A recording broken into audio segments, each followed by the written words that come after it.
tentang wanita musafir dengan tanpa mahram. Rasulullah menyampaikan, la tusafiru mar'atu illa ma'a zaujin au maharimihi.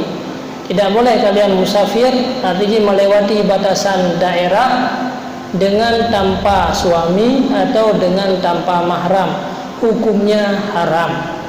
Jadi hanjil dia katanya, walaupun tujuan tu berzikir, walaupun tujuan tu majlis ilmu, selama na di kampung orang yang mengajarkan ilmu tersebut.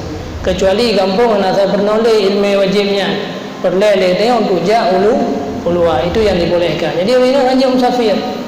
Jadi Rasulullah dilarang terhadap tanya urina untuk musafir, kecuali musafir yang wajib. Lagi tanajak waji yang pertama, umrah yang pertama, yang ada hana mahram je. Maka sahabat ulama berpendapat wajib je apabila hana perau rinang sekah. Apabila hana perau rinang sekah, nehero harus je dari harum gerusah kepada harus. Nah, pendapat ulama yang mengatakan dua roh pendamping dan kajir.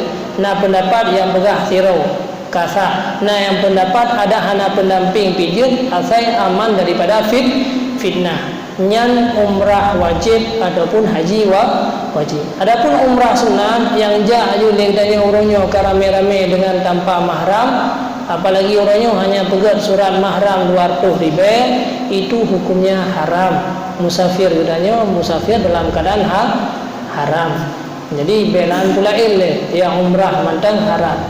Yang perlu dalam kitab-kitab fikih dalam mazhab Syafi'i disebutkan hal yang demikian. Bahkan dalam musyawarah ulama muda di Langsa, kalena kesimpulan bahawa musafir urina dengan tanpa mahram asaikan tempat yang wajib, yang hukumnya haram.